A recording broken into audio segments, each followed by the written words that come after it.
finally felt like this was a semi-normal week for him. We heard the report from Aditi. And can he keep it going against the Jets defense, Arch, that's playing better last couple of weeks? Well, listen, Spira, if you throw me the ball 23 times, then I'll put in the extra work. That's easy. Nick Folk boots it away, and we are off and running here in Cincinnati. Return there by Charlie Jones out across the 20-yard line. And that is where Joe Flacco and the Cincinnati offense are going to begin. 31 of 47 last Thursday night, 342 yards and 3 touchdowns, Arch, against that really good Pittsburgh defense. And really what was amazing about it is it just looked like it came easy to him. He was cool and calm in that pocket. Nothing seemed to faze him. And when they had to go down there on that last drive and make the plays, not afraid to be aggressive and make those big throws down the field. Bengals begin with a run game that finally awakened, I beg your pardon, in that last victory against the Steelers. Listen, there's no Sauce Gardner, the Jets' #1 corner, so the rookie Azareye'h Thomas getting his first start of the season, and it doesn't matter who he lines up against, whether it's Chase or Higgins, he's going to have his handful, and I could guarantee you he's going to have a lot of chances to show what he can do. Jet staff loves this kid Thomas.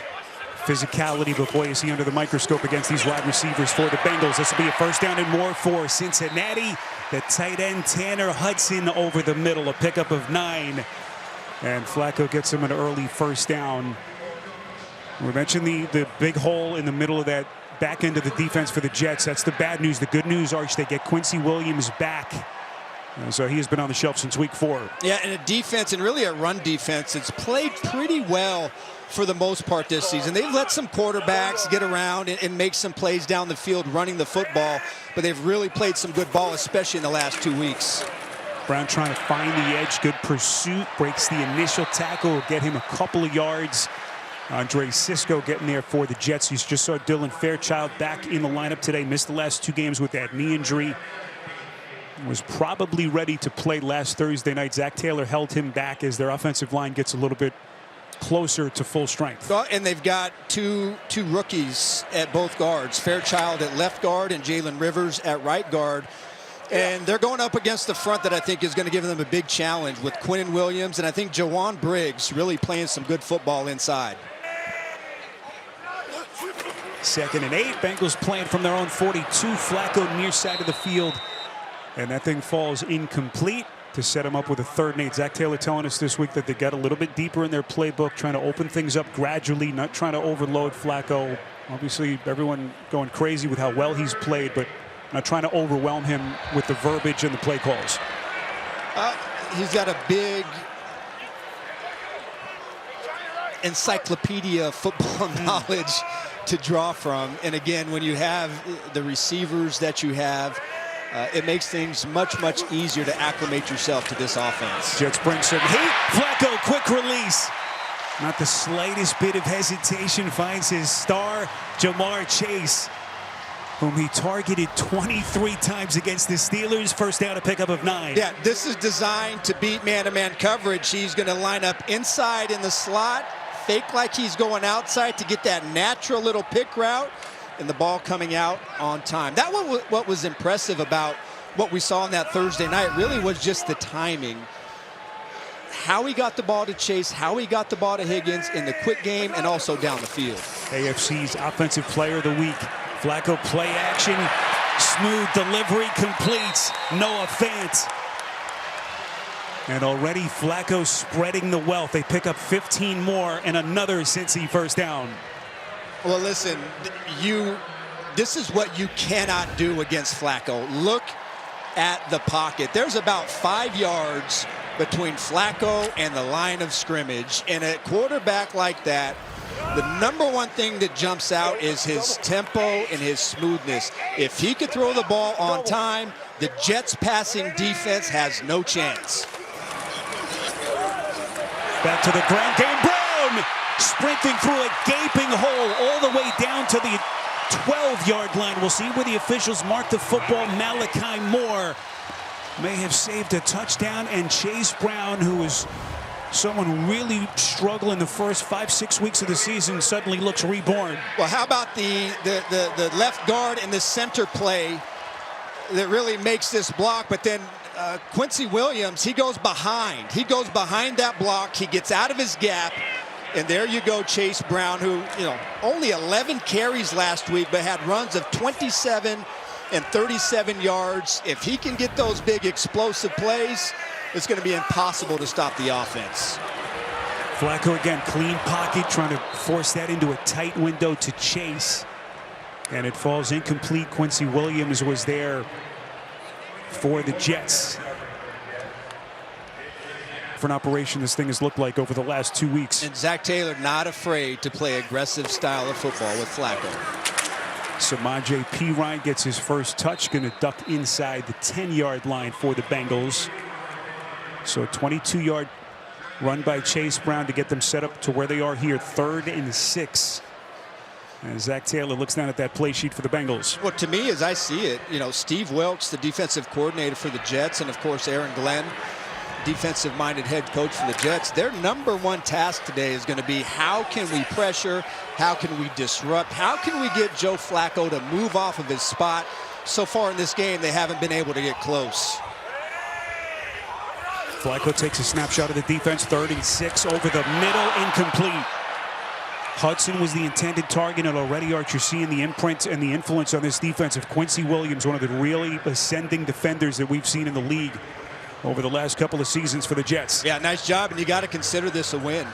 A really good job by this defense after giving up a couple of big plays. You give up a big run to Chase Brown, but in the red zone, if you can tighten up and you can force incompletions and force field goals, you got to feel good about what you just did in that first drive. Evan McPherson, who was just tremendous Thursday night last week against the Steelers, hit all 4 of his field goals on for a 26-yard chip shot. Good snap, good hold, and Cincinnati is going to come away with 3 points. Jets defense able to hold after a couple of big plays that they gave up. Early stages, Cincinnati Bengals in front of the Jets. Return, but a little bit less urgency with the play of Joe Flacco as he leads the Bengals on an early field goal drive to get us our first points. Spiro, how long have you been doing this job? Don't you know that it's one play, one game at a time? You're already talking about December? I love when you hit me with the cliches. Yes. Here's a return. Isaiah Williams crosses the 25 out to the 30-yard line. And that is where Justin Fields in this much maligned Jets offense is going to begin. Worst rated passing offense. Of course, a lot of that has to do with the struggles of Fields. Benched last week, halftime of their loss at home to the Panthers, Arch. Where does he and this offense go from here on the road against the Bengals? Well, listen, there's no doubt the passing game has gone backwards, especially in the last 2 weeks. And as strong as he is mentally, and as much as he says it doesn't bother him, it's got to be very difficult to block out all the noise and all the chaos. But that's what he has to do in this game. He's got to go out there and trust his instincts and just let it rip. Pitch play. This is Breece Hall trying to bounce to the edge. Good pursuit by the Bengals. And among the tacklers was Cam Taylor-Britt. Boy, as if this wasn't challenging enough with the worst-rated passing offense in the league. Now, no Garrett Wilson for a second straight week. And their _2 wide receiver, Josh Reynolds, Arch, also unavailable. Yeah, I mean, it's going to be a big challenge. And to me, it's not really it's not the strength of Justin Fields to be a point guard, distribution type quarterback. And that's really what you have to be in a game like this when you don't really have your go-to target like Garrett Wilson. So he is going to have to adapt. Fields, design run. I wondered if we would see a little bit more of that in this Jets offense. 3rd down. Well, listen, we already talked about his targets. That's why, to me, it looks like they're hurrying up. But you've got to get Breece Hall involved. Only 11 rushing attempts. And he's going up against the defense that has struggled mightily since their first game of the season to stop the run. Breece Hall has to get his touches. 3rd and short. Isaiah Davis. Did he get enough? No signal from the officials. It's going to be close, and he is short. And it looks like Aaron Glenn, Adam, is going to keep his offense on the field. Yep. Saw this last week. They went for it on a fourth down that they were not successful with on their first drive against the Panthers. They're going to roll the dice again, and why not at 0-7? Yeah, to me, your best asset, looks like it's a short one, is using Justin Fields, most likely in a quarterback sneak scenario.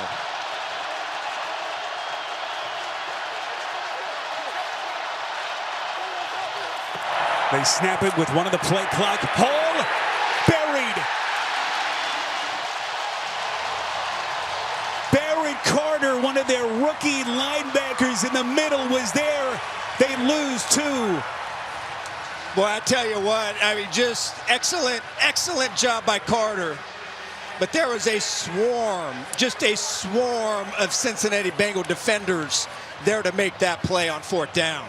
Didn't love that play call. We'll look at the replay here after this. But 1st and 10 as Cincinnati takes over on downs as the Jets come up short on a 4th and less than a yard. Flacco sells it well, completes back to the tight end Fant. And this Bengals offense is rolling already. Arch, take us back to that 4th down play. Just a moment ago for the Jets. I don't know, I just think that in 4th and less than a yard, you just quarterback sneak it or go downhill. You see right there, it's Joe Flacco on the bootleg pass to get that started. But I just think that your best chance was to go forward instead of trying to go laterally. But the Bengals were just all over it. Noah Fant already a couple of catches as Flacco spreading the football around. Here's Chase. They set up on the quick release. And now, Arch, take us back to that 4th down sequence for the Jets. Yes, well, first of all, you've got to get a better block right here by Arian Smith, because Carter is just going to flow. And if you get this block, there's a chance that you're going to be able to hit this crease. But you see the Cincinnati Bengals were all over it. Arian Smith just whiffs on Carter coming underneath that block, and the Bengals stuff it on 4th down.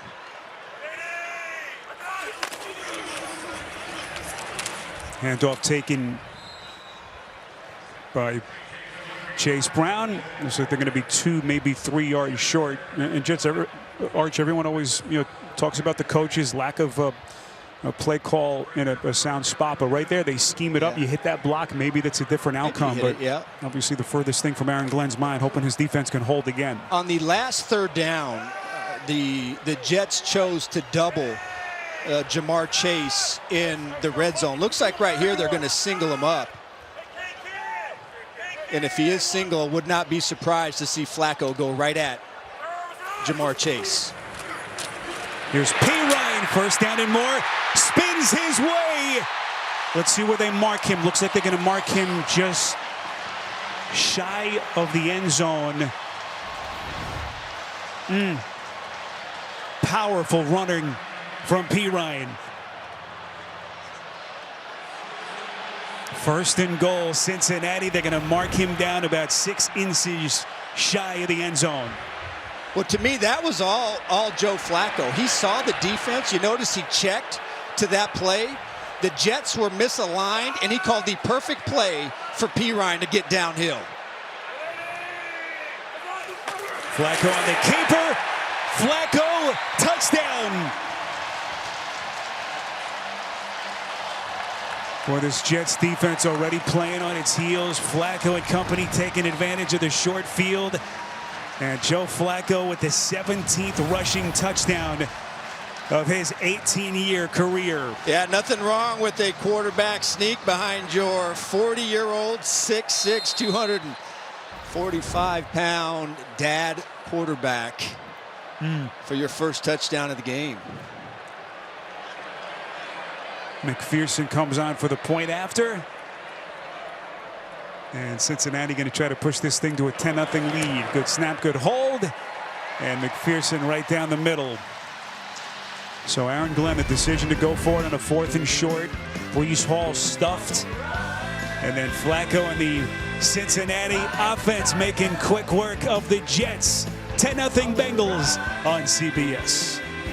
Here's on that Detroit staff under Dan Campbell. Last 2 is Ben Johnson's passing game coordinator. And he's one of the people under fire with this Jets offense that has really struggled, to say the least. to begin the season as we go downstairs to Aditi. Spiro, I just watched Jets head coach Aaron Glenn very heatedly speak to Tanner Engstrand. He waved his arms a bit. Maybe that'll be enough to juice things up over here. Arch, it's a tense time, certainly on that sideline. Everything that happened this week with the benching. You know, would it be Tyrod? Would it be Justin Fields? But everyone putting their heads together to try to figure this thing out for the Jets offense. Well, certainly, I mean, now you're in a position that you didn't want to be in. Now it's still in the first quarter, but obviously this offense isn't designed to be a pass-first offense. So you still have to be patient. I don't think just dropping back Justin Fields over and over again is going to be your answer. Quick pass game here. This is Hall. Would they try to get him more involved as a pass catcher out of the backfield? Big play, a pickup of 11. All right, Adam, as Cincinnati fans keeping close tabs on that one. First down, Jets. The first of the day, pitch play to Hall. And Hall tripped up, just barely trying to get back to the line of scrimmage. DJ Turner, who has been reborn. Yes. After a slow start, benching, a little bit of a demotion to begin the season, playing as well as any cornerback in the NFL. He really is, and you know he's playing really the only defensive back here for Cincinnati playing at a high level. This time he comes up, makes a great tackle in the open field, but he's really done a great job in man-to-man coverage. That interception last week is about as good of an interception as you would possibly ever see against DK Metcalf. A little bit of misdirection. Jets right up the middle with Isaiah Davis. You go back to the decision by Aaron Glenn. Of course, you're 0-7. Everyone says, boy, why not go for it? But you got a defense, Arch, that's playing really well. You put yourselves in a kind of a tough position, short field. And now they're playing catch up. Well, listen, he learned under Dan Campbell, an aggressive coach, and it's more in vogue for coaches to go for it, especially if they feel like it's going to give their team, you know, a shot in the arm or some energy. But I'm a little old school. I'm not a believer of consistently going for it when you're not a strong offense in your own territory. On 3rd and 9, Fields underneath to the check. Davis never had a chance. Barrett Carter. And these rookie linebackers for the Bengals flying all over the place for Al Golden and this Cincy defense. I tell you what, Barrett Carter is, I mean, he's been unblockable. You saw on that 4th down, it was a wide receiver trying to block him. And then this last time, an offensive lineman in the open field just playing aggressive football. This defense right now fired up to play at home in front of their fans. First-year punter Austin McNamara puts it in play. And Charlie Jones, they're going to mark him out of bounds right around that 25-yard line. 38 yards on the punt. Joe Flacco looking to build on a 10-point lead, as he's got the Cincinnati team in front. 10-0 late stages first quarter here in Cincinnati as they begin at their 25-yard line. Pitch play to Chase Brown, and he's going backwards. Excellent play by Quincy Williams as we go downstairs to Aditi. Spiro, we know that Mike Tomlin thought it was crazy the Browns sent Joe Flacco to the Bengals, but there's actually a lot more to this story. When Bengals GM Duke Tobin called Andrew Berry with the Browns, Berry said, whoa, let me take this to Flacco. He went to Flacco. He said, I know that you want to start in this league. I think you could do it there. And he said, if you want to do this, then I'm willing to do it for you. There's more, Spiro. Just a crazy couple of weeks. Certainly raised eyebrows around the league when that thing was announced, as Flacco feeling pressure really for the first time and somehow able to get it out nonetheless, as he finds P. Ryan with the emotional pendulum swings, who started the season first 4 games with Cleveland, then the benching as they went to Dylan Gabriel. So Flacco at that point wondered, boy, is this it? And you get that phone call late one night from Andrew Berry, and here he is in Cincinnati. Yeah, do you think he had to really sell him? No. I mean, hey, why don't you come here and start? And who are the receivers? Who am I going to throw the football to? Well, Jamar Chase, T. Higgins. Easy decision. Incredible set of circumstances. And boy, once again, just like we saw from him a couple of years ago after he joined Cleveland late in the season in November, he has taken this thing by the horns. Flacco, his first errant pass of the day, looking in the direction of Chase. Okay, but Spiro, Arch, there is more to this story. So Joe Flacco went to his wife, Dana, who said, of course, you have to do this. And Flacco said he didn't know if it would have happened anyway. I actually called Browns GM Andrew Berry, and he said no, he wouldn't have shipped him off to the Bengals if Joe wasn't comfortable with it. That's how much respect the Browns have for Flacco. Yeah, and that indeed goes back to what Flacco did for that franchise. Again, that 23 season was an incredible run. 4-1 finish to the year, got them into the playoffs. And so Berry paying the veteran quarterback his respects. As Isaiah Williams runs it out of bounds, a 66-yard punt by Ryan Rico. Late stages first quarter on CBS. The Lions staff dealing with all the tough questions from that hot New York media. Can they find some answers here against the suddenly surging Bengals team? Play action from Fields, protected pocket clean over the middle, completes. And that's Andrew Beck going to be really close to the line to gain. A pickup of 9. Demetrius Knight, one of the rookie linebackers for Al Golden, who is the DC here for the first time ever. It's his second stint, was a linebacker coach on those back-to-back division title winning teams. And his defense arch getting a little healthier. Well, yeah, it's big to have Trey Hendrickson back, because without him in the game, their pass rush, which is the worst in the NFL, is virtually non-existent. And Taylor Britt, getting him back up to his form, what he's capable of, if he can do that, it gives them much more flexibility in defense. Jets go with their heavy package, 6 offensive linemen, and Breece Hall getting the push that he needed, picks up 4. And it's going to be a Jets first down as we are now inside of a half-minute left in this opening quarter. Well, Sparrow, this is a good chance on this drive for the Jets to really try to get their offense on track. I've seen 2 things that I like, that I want to see more of. In their first drive, design quarterback run, and then on this drive, you saw some play action. Those are the 2 places where Justin Fields has played his best. Does it look like they will snap the football? And they will not. So that's going to get us to the end of the first quarter here in Cincinnati. Bengals with a 10-0 lead on the winless Jets.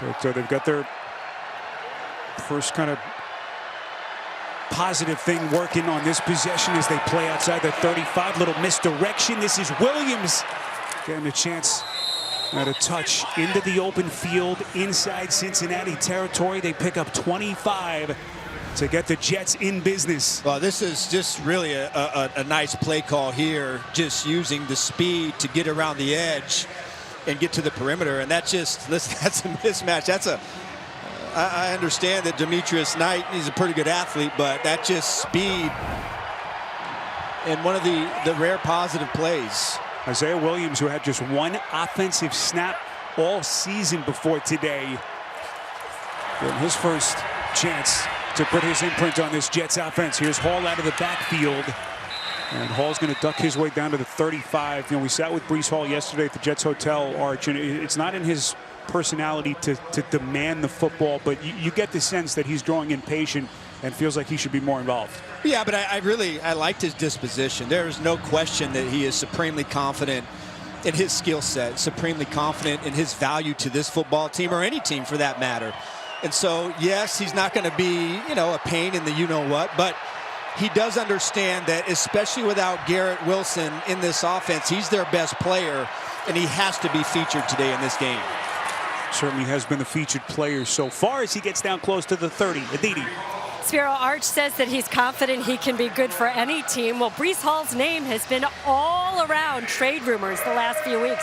I asked him about it. He said, my job is to show up on Sundays. I either show this team I deserve to be here, or I audition for other teams. And he did offer a little bit of a threat, Spiro. He said, if y'all don't want me, that's your loss. I'll come back and kill you guys. Confident player. Certainly knows that, you know, regardless of what happens, that he's going to be okay. He wants to be a part of the solution, the answers for this team, no doubt. As the run play here by Davis, looks like he's going to be short of the first down. B.J. Hill was there for the Bengals. We've already seen Aaron Glenn go for it on 4th down once. And it looks like they're going to go for points with the football marked down at the Cincinnati 28-yard line. So let's try to get some points on the board here early stages, second quarter. Yeah, I'm not against points, but I also wouldn't be against in this situation. This is one of the best drives that you've had as an offense in the last 2 weeks.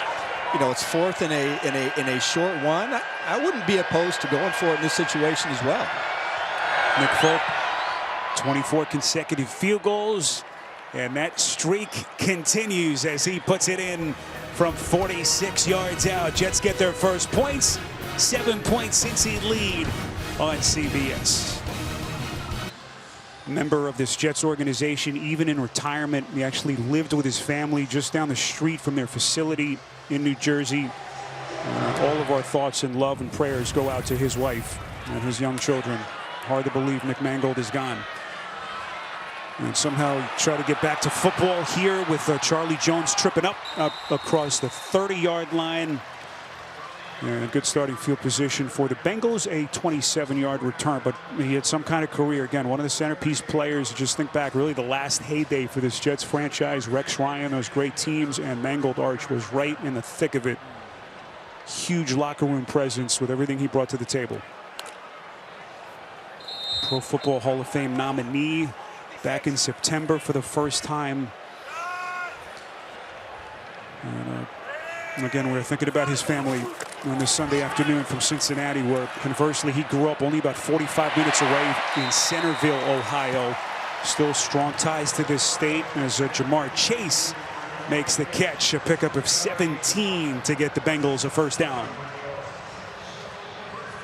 Well, Sparrow, this is what makes this offense, whether it's Flacco or Burrow, so good. It's a defense really can't play them single high because they are so good, especially with Burrow. But even Flacco now, with his sense of timing and his rhythm, being able to get on the same page, it's really hard to stop these receivers in single high coverage. Chase, and he's going to get up inside Jets territory. Just incredible 20. Better and better, so it's really difficult for a defense to hone in on where he's going to be. Flacco, a little bit of movement, puts some air under it, deep down the field. Higgins wide open for the touchdown.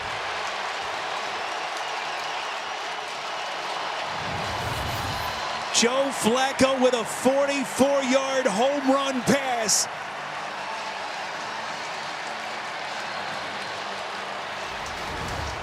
Well, how about this? The savviness from Higgins. Watch the hesitation move about 10 yards down the field. Right there, that little hesitation. And there's no way Thomas cannot keep up with him, and Flacco just drops it right there. Flacco and Higgins picking on the rookie. Azareye'h Thomas making his first career start in the absence of Sauce Gardner, who's unavailable today, still recovering from the concussion, and Higgins just too much. Majestic pass from Flacco, and it is all Bengals in Cincinnati. The Cincinnati offense humming again. Think about how much they were struggling those 3 starts with Jake Browning against some pretty good defenses in Browning's defense, but my goodness, does this operation look a whole lot different since. Isaiah Williams slips the initial tackle, and gang tackled now back at the 20-yard line. Arch, take us back to that long touchdown. Well, listen, this shouldn't really have happened, because on the snap, you got T. Higgins here, then Malachi Moore, he is shaded over to T. Higgins' side. But what's going to happen, for some reason, Moore sees Tinsley come across the field, and watch him jump Tinsley across the field. Flacco's looking outside the whole way. Doesn't even respect Moore, and then he just puts a move on the rookie cornerback. That was beautifully done from pre-snap to post-snap, everything in between. Right now, the Bengals rolling. So Jets playing a 14-point hole. How committed can they stay to the run game as Breece Hall Arch runs for a first down? It's the drive starter they were hoping for, as that's going to move the sticks. We come up on the 10-minute mark now left in this first half. Well, listen, I know that you're playing from behind right now, but I don't believe you're going to be successful if you're the Jets with a pass first or an obvious pass only offense. You've got to be able to mix in the run because you cannot let this front four that has struggled to get to the quarterback come to life today. Play action for Fields. He's going to run for it. Exactly what he was going to do with the football is Tanner Engstrand at the controls of this offense. The first-time rookie NFL offensive coordinator calling the plays for this Jets offense. You know what this Jets offense is dealing with. They're down Garrett Wilson for a second straight week. The number 2, Josh Reynolds, is also unavailable. So, Arch, in terms of experience, there's not much there with this current group. Alan Lazard, who's really struggled this season, yet to really put his imprint on this offense. Who can step into that void for the Jets? Back to Hall. Going to be close to the line to gain, maybe about a half-yard short. As we approach 9 minutes, third down coming up.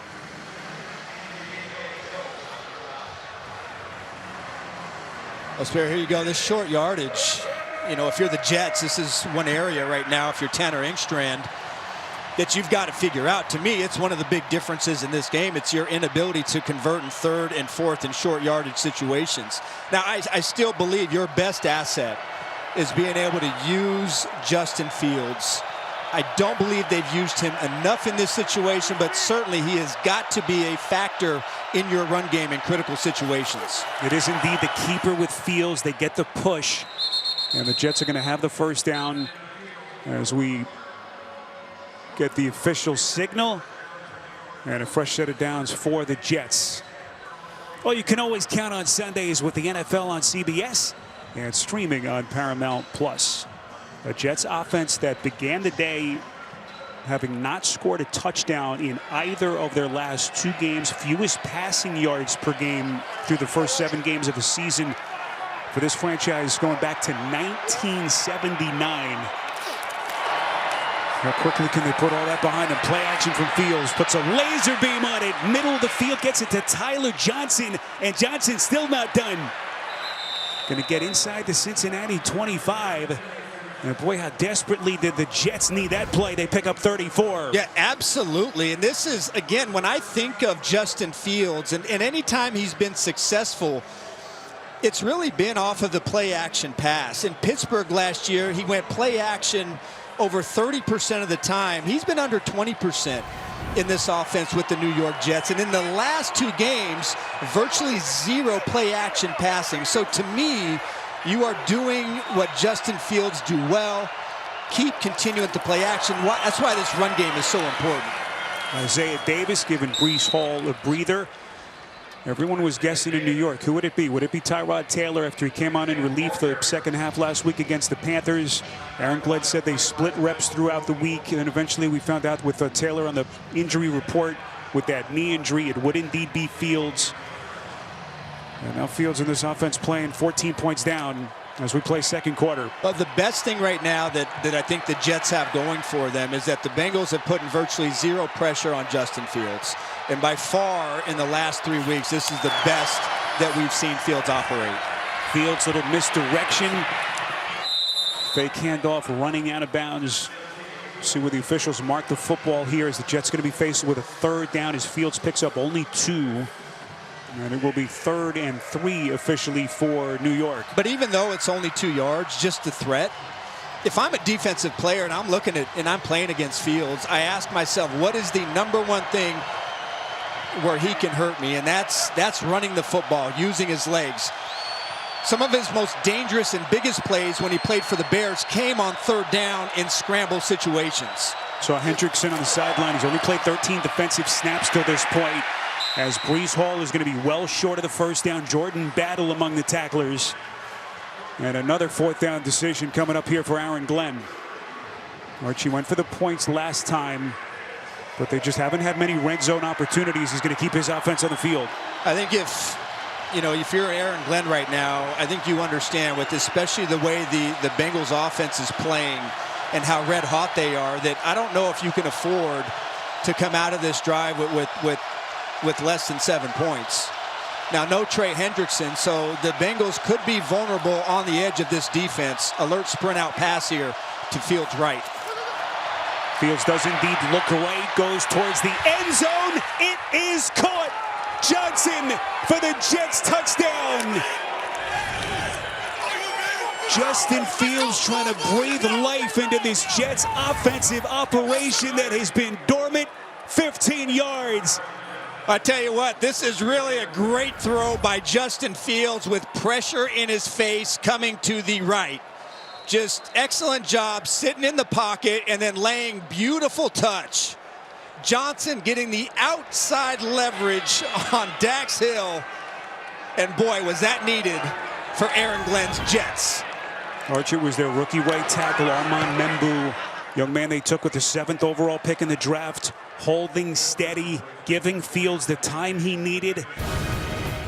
And suddenly, signs of life from this Jets offense. 7-point Cincinnati lead as we play second quarter on CBS. Strike to Tyler Johnson, 50th career touchdown pass for Fields. Arch, sometimes that's all you need, a little bit of a spark. As the Jets hope that that is the confidence boost that their quarterback needs to get this thing going. Are you kidding me? He's 6 of 6, 72 yards. He's been perfect. Touchback here with Jones taking a knee in the end zone. Aditi, wonderful to see. Excellent work by the Cincinnati franchise. So 1st and 10 Bengals as their drive begins at the 35. As we are back to a one-score game here in Cincinnati. 5 and change left before halftime. Chase set up at the line of scrimmage. Arch, how have you assessed Mr. Flacco so far in this game? My assessment is that another nice day of work so far. Getting the ball out of his hands nice and quickly, moving the pocket. Quarterback sneak for a rushing touchdown, and then one more time, just smooth jazz to one of his wide receivers, T. Higgins. Really an efficient day. The Jets' defensive front haven't even gotten close to Flacco in this one. This will be a first down as Chase makes another catch. Pickup of 7 as Chase's solid day continues. Of course, Flacco no stranger to this state. With Cleveland to begin the season, not quite as successful as his 23 campaign was with the Browns, and then the shocker of a trade within the division here to the Bengals. Today making his 3rd start with his new team. Guy who's been no stranger to this stadium all those years with the Ravens.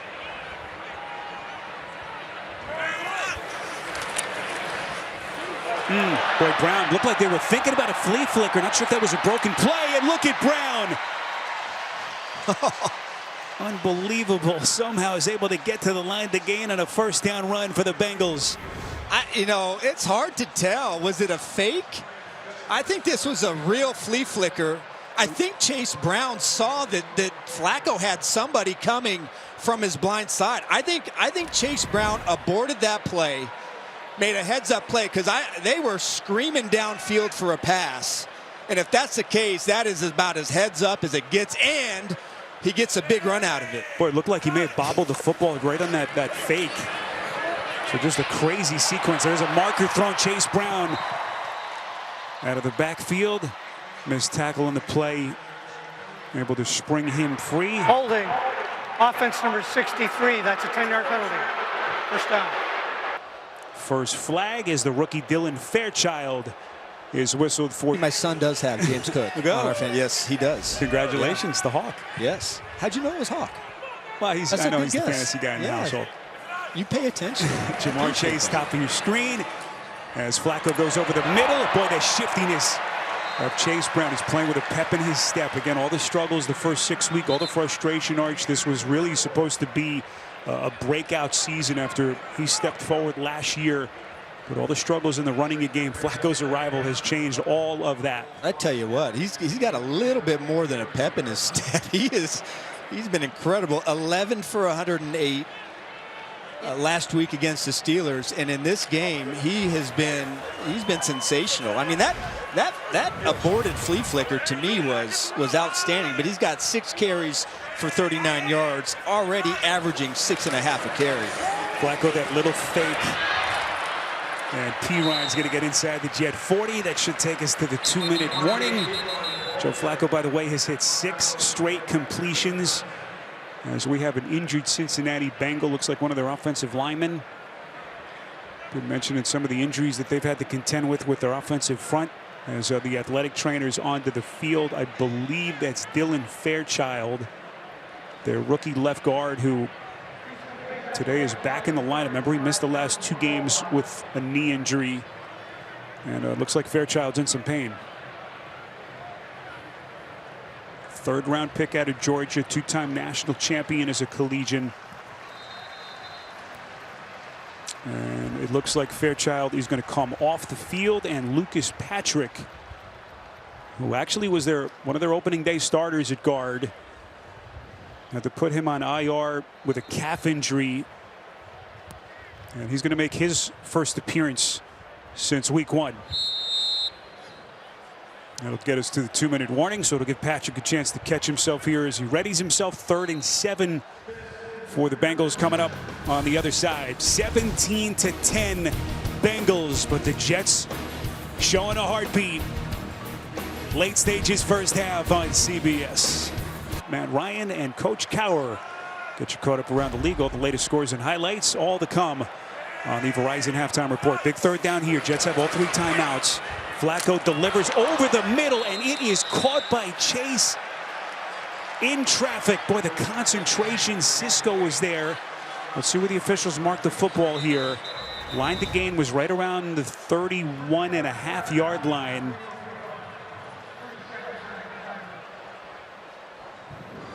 And the officials have indeed said first down, as the Jets have taken a timeout. Actually, I take that back. They have not signaled first down. It's a 4th down. It's a timeout for the Jets with 1:47 left.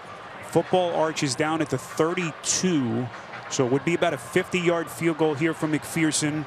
But this is, it looks like it's 4th in just maybe inches, based on where the, I can't tell if they actually have the official marking yet, but it's going to be awfully close. It's less than a yard for sure. Yeah, and again, I just think that, you know, statistically speaking, when you're 4th and previous play is under review. Ruling was a completed catch.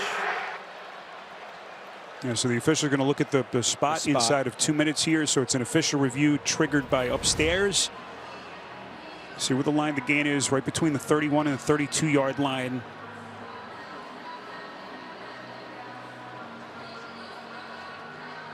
You see the Jets, they had a double on Chase, with Cisco coming down, taking the inside, and Flacco still is able to just drill it in there. Chase with a tough catch.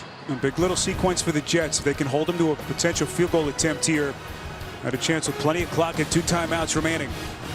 They determined that Chase was indeed beyond the line to gain with Cisco there, and a fresh set of down for the Bengals. Jets, by the way, were given their timeout back. They do a 10-second runoff. And so the game clock set at 1:47. Back to the ground game, and Chase Brown gets down to the 25-yard line. One thing to keep in mind, Jets get the football to begin the second half, as Aaron Glenn's going to take his first official timeout here with 92 seconds left in the half. Boy, that is a great first down play in this situation if you're the Bengals, because, you know, what you want to do is ensure that you get out of this drive. Of course you want to score a touchdown, but you get out of this drive with the Jets having virtually no time to try to get their points right before halftime. And if you can run the rock, gain 6 yards on first down, and get them to call a timeout, that is an excellent first play of this sequence for Zach Taylor. 2nd and 4 Bengals. Football marked at the Jet 25. Joe Flacco playing with supreme confidence. 12 of 16. Throws far side. He had completed 7 straight before that one there. Looking for Higgins. Excellent coverage on the play by Brandon Stevens for the Jets. Yeah, you see that, and you really saw it last week against Pittsburgh. You know, normally in this situation you don't go fade, but they have alerts that they have a play called, and if they see Higgins or Chase and they're pressed, they're going to take that shot. They did it in that key play in the end of that game against Pittsburgh. They do it right there, but it's an incomplete pass, and you save the Jets from calling a timeout. Only a couple seconds come off the clock. Big 3rd down here, 3rd and 4. Can this Jet defense get off the field? Movement pre-snap, hard count. The wily veteran. Neutral zone infraction on a defense, number 90. That's a 5-yard penalty. First down. Well, Flacco got him. It was Quinnen Williams.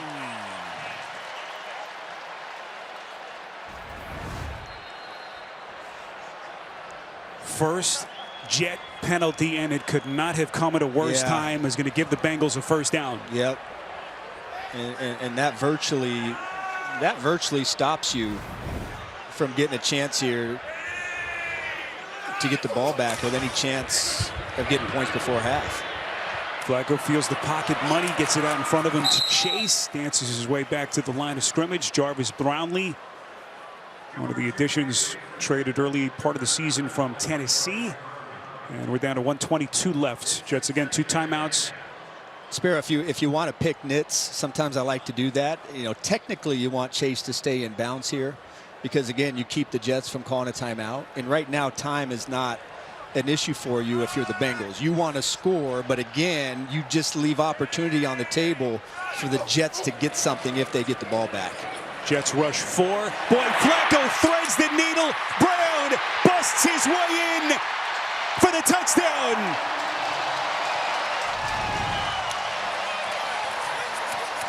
It was Quincy Williams who had a chance, unable to bring him down. 19 yards on a catch and run from Brown.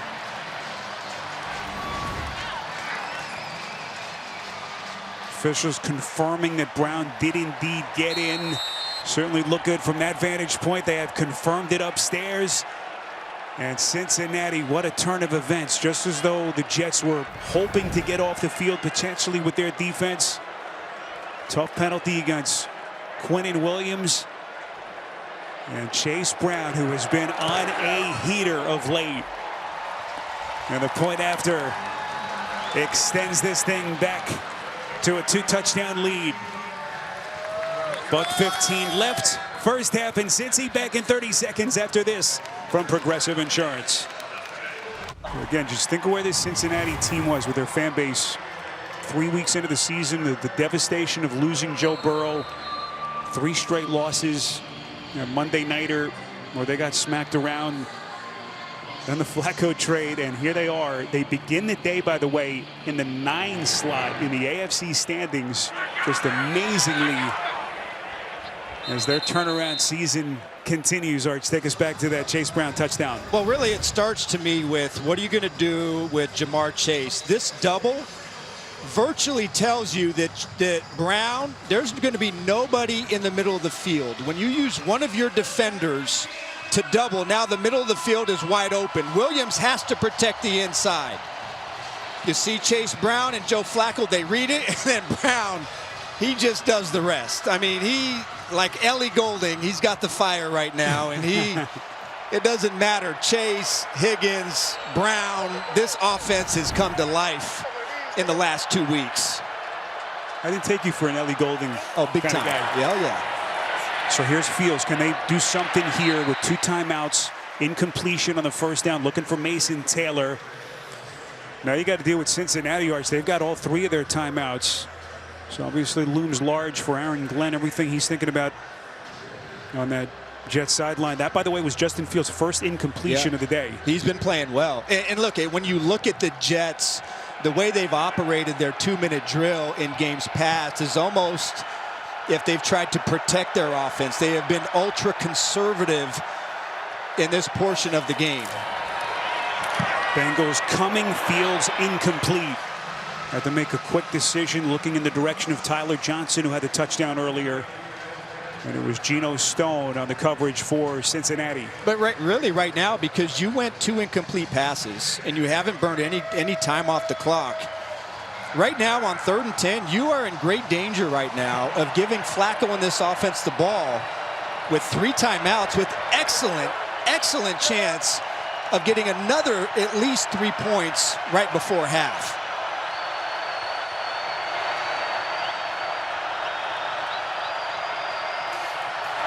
Bengals coming with a blitzer up the middle. Fields delivers. First down, Jets. Big play finding Williams. again, was non-existent, was not in the rotation as an offensive player through the first 7 weeks, picks up 15. That is a monster play. And the Bengals, that defense, somebody had to have an assignment error because that was a bust. That should not have been open. Excellent protection up front. Bengals brought some pressure. Fields didn't panic. He spotted the matchup, and that is a monster play for the Jets in this drive. First and 10 Jets, down to 63 seconds, 2 timeouts left. Fields, protected Fields, completes again. It's Johnson over the middle, gets inside the Cincinnati 35. They pick up 15 more. Yeah. You can run a play here. You've got time to run a play and not waste it by spiking the ball. Jets are right on the edge of Nick Folk's field goal range, even from here. Fields. Now you call the timeout. Isaiah Davis makes the catch. That'll get him down to the 30. So you're looking now just inside of a 50-yard field goal, probably 48 from here. So the Jets in good shape. 38 seconds, 1 timeout still left in their back pocket. And suddenly Justin Fields playing with some purpose and some confidence.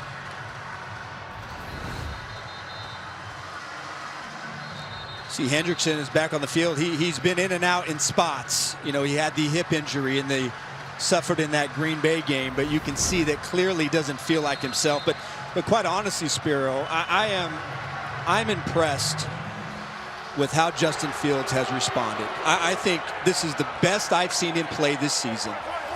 And after the week and the last 3 weeks that he's had, to me, I think he's come out and he's been outstanding. And right now, he's got a great opportunity to try to get something out of this drive before half. Fields from the gun on 2nd and 5. This is going to be another first down for the Jets. Yep. Isaiah Williams, boy, playing himself into this offense. A pickup of 11. Clock running, 26 seconds.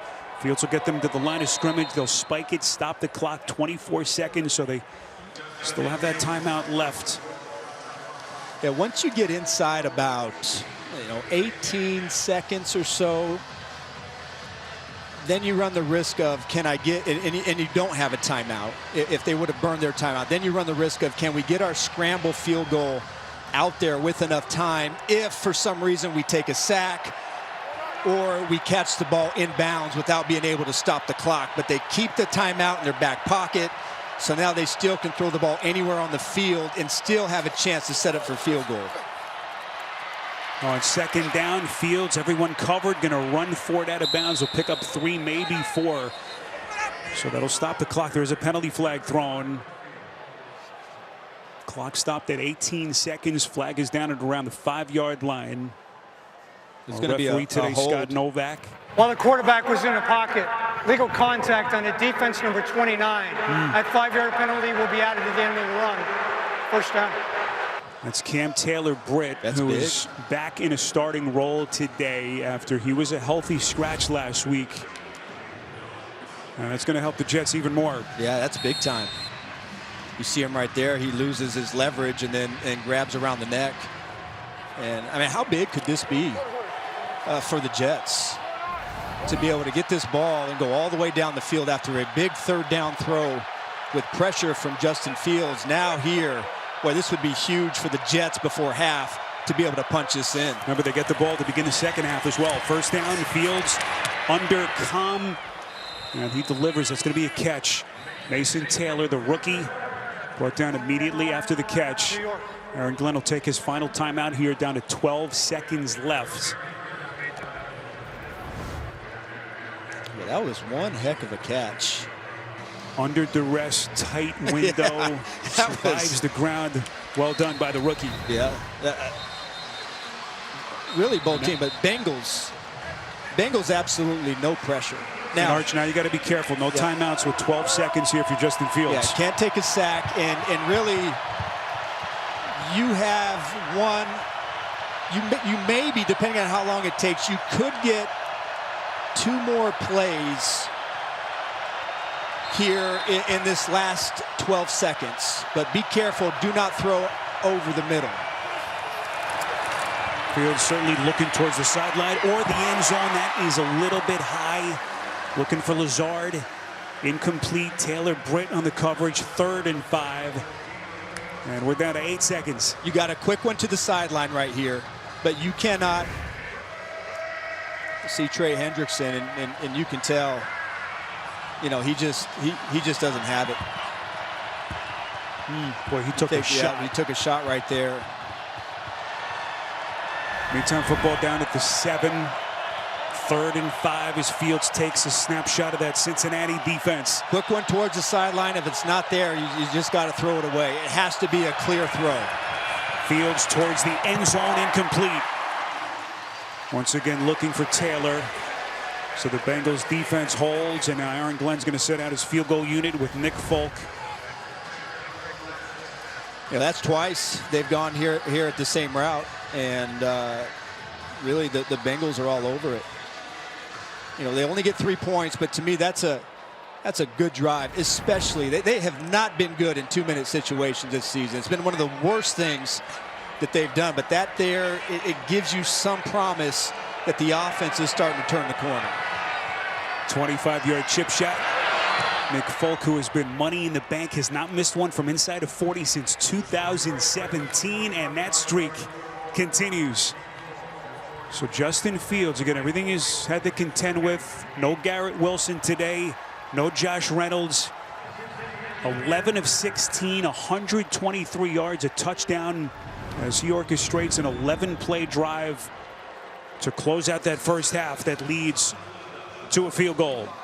And once again, the Jets will receive the football to begin the second half. Aditi standing by with Zach Taylor.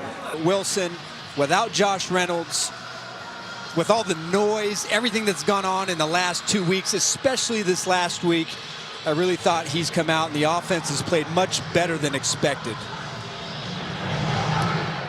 Evan McPherson puts it in play. Arian Smith is going to field it inside the 5-yard line. Cuts across the field. And a nifty return. A couple of seconds ago, Aditi with Aaron Glenn. AG, you told us all you wanted to see from Justin was to play with a little confidence. Yes. How do you assess what you have seen, and what more do you need now with the ball? Well, I think he's playing with confidence. I think our offense is doing a really good job of moving the ball. I mean, obviously, we got to stop them on defense. You know, we know who their 2 guys are. We got to make sure we contain those guys. Listen, we get the ball, you know, as far as the second half. Now, if we go down, get us a score, get us a stop, man, we're good. We're right back in this game like we need to be. All right, we appreciate it. Thank you. All right, Aditi, Aaron Glenn, how would he navigate what has been just a nightmare rookie season and as an NFL head coach? Everything that they've had to contend with, the mounting losses this week. He had his owner weighing in on the quarterback situation for the Jets at the owners' meetings in New York. This was the quote from Woody that really sent some alerts around the building and raised some eyebrows. But despite all of that, Arch, you know, here comes Justin Fields. Everyone talks about how stoic he is, how strong-willed he is as a player. And he has put it all behind him. Yeah, it's one thing to say it, and do you actually believe it? And can he actually block it out, put all that behind him, and come out here and perform? And so far in this first half, it seems he's been able to do that. Fields right back to the air, a little bit high. This was the version of Justin Fields that they had in mind when they made the decision to part ways with Aaron Rodgers, give Fields that $30 million guaranteed contract to come in, take the reins at the quarterback. The hope was they could resurrect his career, build off what he did last year with the Steelers. Listen, things started well in their first game against the Steelers. And then he gets hurt with the concussion, and then, you know, what happened in the last 2 weeks, it kind of spiraled out of control, but he's starting to get back on track. This is a big half of football for him and this Jets team here. 3rd and 7. They protect him here. They're going to get a first down. It's Davis. Plenty of real estate in front of him. No flags down, and the Jets pick up where they left off. That 11-play drive that resulted in a field goal to close the first half. Davis rings him up for 26. All right, there's no pass rush whatsoever, and this is a mesh concept designed to beat man-to-man coverage. Really a well-designed play. Beats man-to-man coverage, and Fields is able to just sit there cleanly in that pocket with nice calmness, Joe Flacco-like calmness, and get the ball out to pick up a first down on 3rd and long. Well, how different does this offensive operation look for the Jets? Play action from Fields. Fires, incomplete, no flags. Mason Taylor takes a hard hit, and it looks like Demetrius Knight still in pain. He's still down for Cincinnati. And that's going to get the athletic trainers onto the field for the Bengals. Well, that was an all-world collision as both of those two players sacrificing their bodies. Another concern on the young rookie Knight. Unable to brace his fall just barely with that right arm. And Knight is still down for Cincinnati. Will step aside. 8th-year veteran, season with Philadelphia. And their Super Bowl championship team. Here is Fields' designed run going to his right, ducks back inside. And he's going to pick up pretty good yardage to set him up with a 3rd down. Aditi. Spiro, Arch mentioned in the first half that Trey Hendrickson just hasn't looked like himself. I watched him for most of the first half, trying to loosen that hip, work that hip. He's finally given up. He's in the locker room, and the Bengals tell us he will not return today. All right, Aditi, that's tough news. We watched Hendrickson, Arch, very, very gingerly limp his way into the locker room at the end of the first half. This was it. And you can clearly tell that something is not right with that same hip injury that had him on the shelf last week. Yeah, he's clearly the most important player on this Bengals defense. And without him on the field, the pressure drops significantly. 3rd and 6. Pocket muddies. Fields trying that little jump pass, but it's going to fall incomplete on a 3rd and 6. Closest Jet was Arian Smith. And that play did not look good right from the start. Well, one of the only times we've really seen any sort of pressure coming off of Fields' right side. And so he feels that pressure and then, tries to make something happen, but wisely throws it to the ground and avoids a potential interception. Outside of the field goal range, so no choice but to punt here with McNamara. So another impressive Jets drive stalls out just after they cross midfield on Cincinnati side.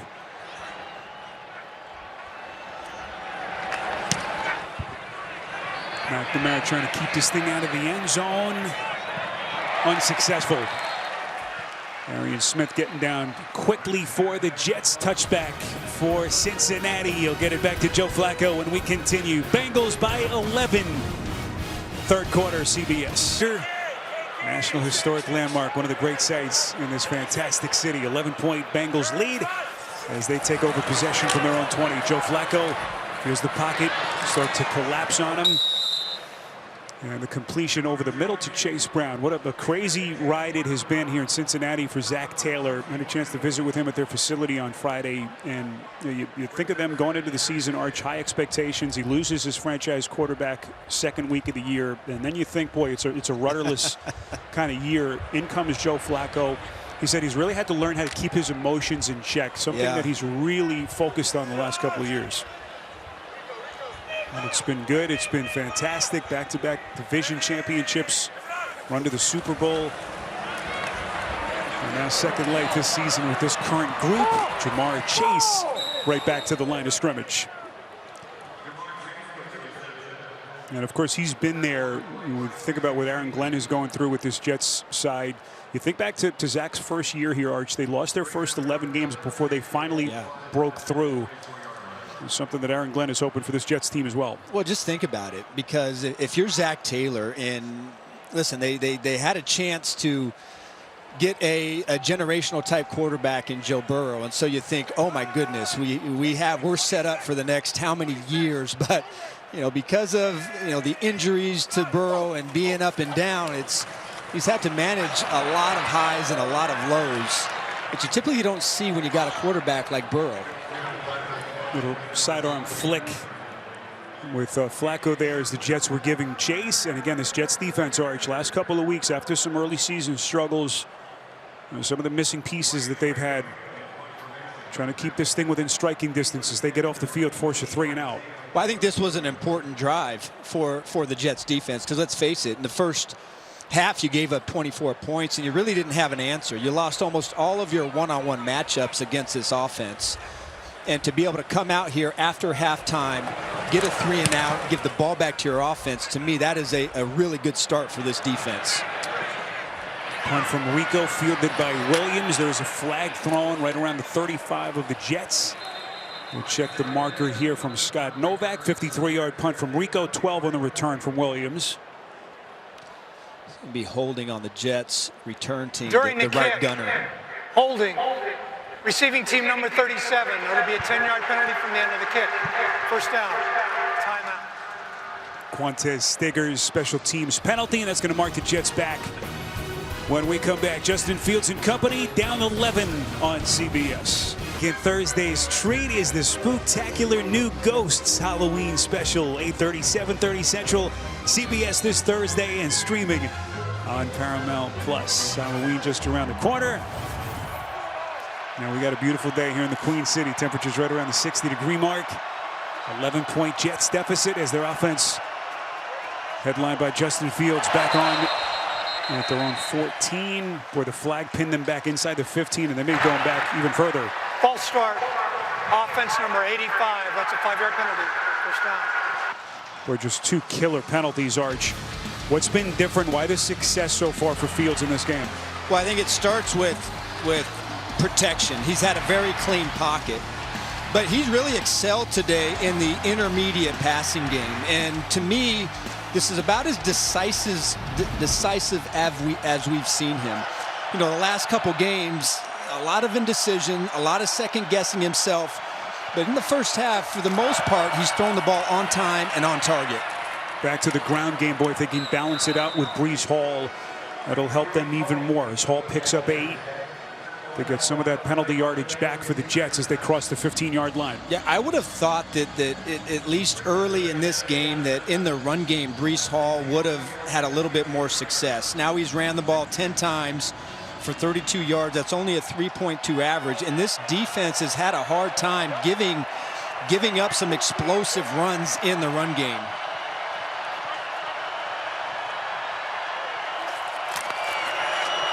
Fields quick delivery to Lazard. Well-designed play that's going to get the Jets close. It will be a palatable third down and short coming up here as we cross the 10-minute mark, early stages of this third quarter.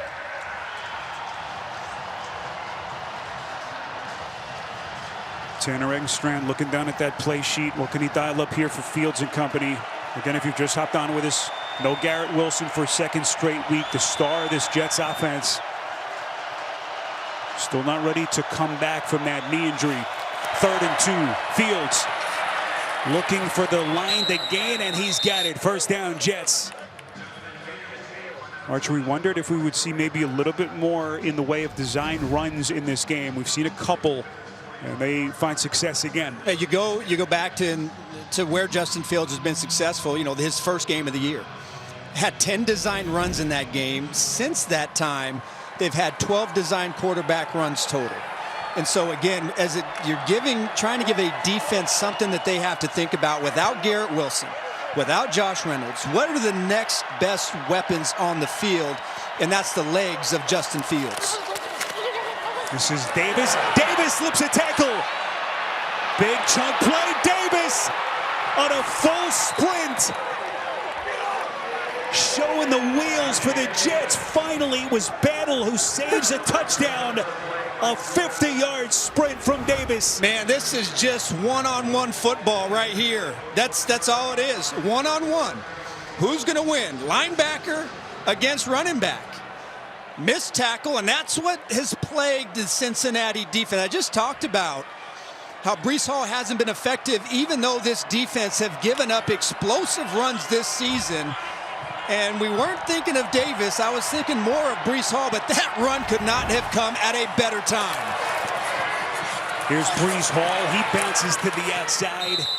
Boy, look out. One of the camera operators takes a hard hit. You know, Tanner Engstrand kind of intimated in our conversation at the Jets Hotel yesterday that we would see a little bit more maybe of Isaiah Davis as the young second-year running back. Fifth-round pick last year out of South Dakota State with the longest run of his 2-year career. Clock running, 7:44 as Davis back onto the field for the Jets, down 11. Again, a Jets offense that had gone 2 straight weeks without a touchdown, trying to cut this thing Back to a one-score game. Fake handoff from Fields over the middle, completes back to the rookie tight end Taylor. There's another flag thrown. Back in the secondary portion of the field for Cincinnati. They might get Taylor Britt again. While the quarterback was in the pocket, illegal contact on a defense number 29. Penalties declined. First down. So Taylor Britt's going to say that he had a right, as you see him right here, number 29. I don't know exactly what he's going to argue right there, but he makes illegal contact and then gets his arm around Lazard. But, you know, Taylor Britt's a guy that, you know, they really, if they want to get back to playing the type of aggressive defense that Al Golden wants to play, more man-to-man, more aggressive, well, they really need the best version of Taylor Britt to show up. For the urgency level really high right now for the Jets. Desperately trying to get into the end zone. Down 11 as we cross the 7-minute mark now in this third quarter. 2nd and goal. Well, the good thing for the Jets is that, you know, after really not getting much in the first half, their run game has come to life a little bit in this half. You saw the big run by Isaiah Davis. You just saw another good run from Breece Hall. Again, Justin Fields and his legs are a big factor, so that should really help you here as you get into this tight red area to try to punch it in for 6.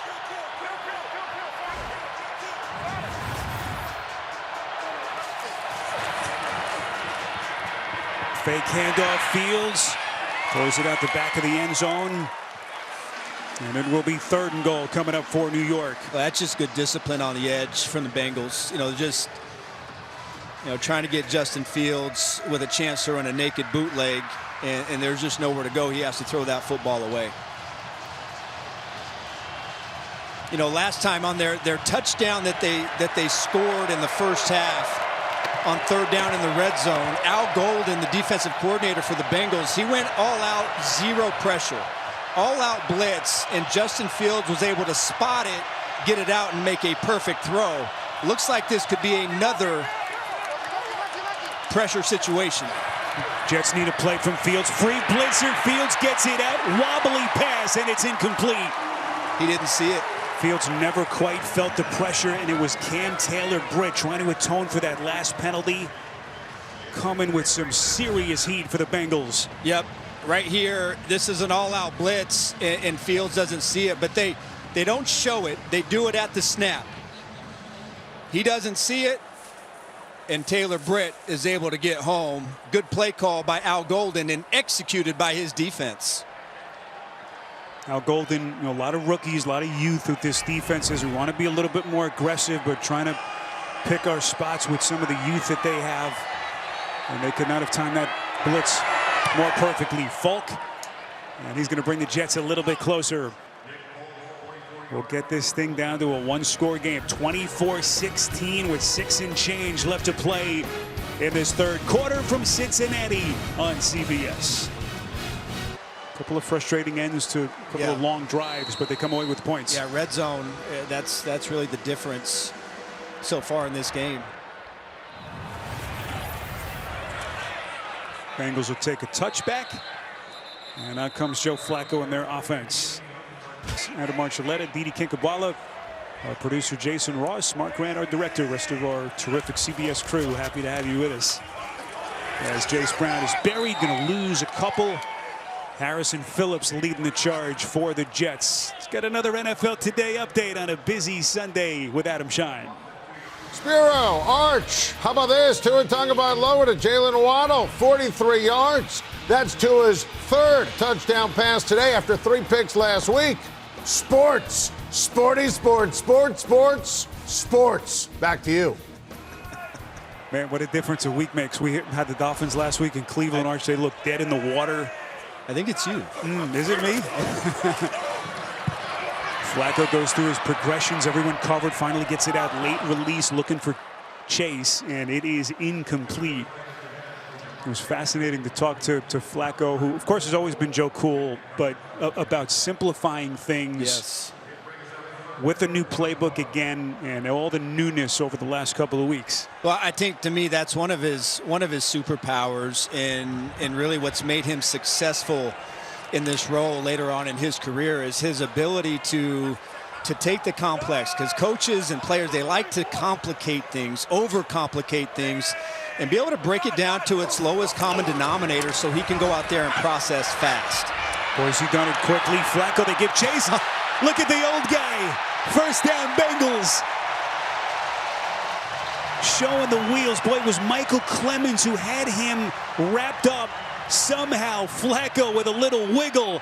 First down, Bengals. Yeah, normally you tell yourself when we play Lamar Jackson, you can't be in man-to-man coverage, because if he sees your back to the quarterback, he's going to kill you with his legs. That is not what you say when you play Joe Flacco. But the Jets undisciplined in their pass rush, and he says, hey, why not? I'll take that. Just make sure you don't pop a hamstring or the calf, because that's what happens when you get over 40 and you play football and pickleball. Samaje Perine busting one up the gut. But we know Matt Ryan pulled a little leg cramp. Was it a hammy that he pulled in the studio? He cramped up in the studio. And here you got Flacco out there just, you saw the zone read last week, and said he likes a little hot tub with his cold tub in the morning. He's a big sauna guy. Archie, get up there in age, as you know. Yeah, oh yeah, I know. All the little tricks, whatever it takes. Second and short. Mark the football down at the Jet 45. Perine giving chase. Brown a breather. Is going to get another Cincinnati first down. We asked Zach Taylor, and he's been as mesmerized, as blown away by what he's seen from Flacco the last couple of weeks. But he said, you look at him, he looks like one of the dads in my neighborhood. Yeah. 5 kids, family man. Yeah. And boy, he goes from Clark Kent to Superman real quick. Well, all the kids have Joe Burrow jerseys, right? All the dads are out there going out and getting Flacco jerseys. That's kind of how it goes. Joe's got the younger crowd, but right now, big Joe Flacco is out there aura farming and making it happen for all the dads across America. I think there has been an uptick in the Flacco jerseys, no doubt, especially here in Cincinnati the last couple of weeks. Little sidearm delivery gets it to Fantz, who's putting together a nice day for the Bengals. Going to fight his way close to the first down. Gang tackle there. And Cincinnati gets another fresh set of downs, a pickup of 10. Listen, if there's one disappointing aspect to the Jets defense, especially in this game, is the amount of pressures. They've only pressured Flacco 4 times. And coming into this game, they've just been about average, but they have the horses up front to get pressure. Quinnen Williams has been one of the best defensive tackles. Jermaine Johnson is a guy that can get a high pressure rate. McDonald is a guy, but collectively, they haven't been able to affect Flacco. Flacco throws a dart, batted in the air. Was it picked? No, the official's going to rule incomplete. Boy, Azarie Thomas again making his first career start for the injured Sauce Gardner in a fight with Jamar Chase. And nearly the big play that the Jets were looking for. Yeah, Thomas, he steps out of bounds and doesn't reestablish in the field of play. So watch Thomas.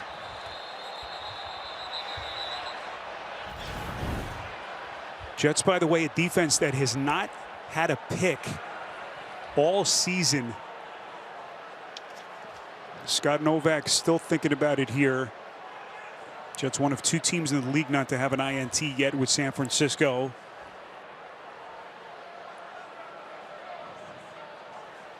Maybe something with the clock, Arch. Looks like Scott Novak, everything has been reset. Football down just outside the 32. Another look here. Chase hand fighting with Thomas. And here we go. 2nd and 10 Bengals. Perine busted one free. Perine 10-5. Touchdown.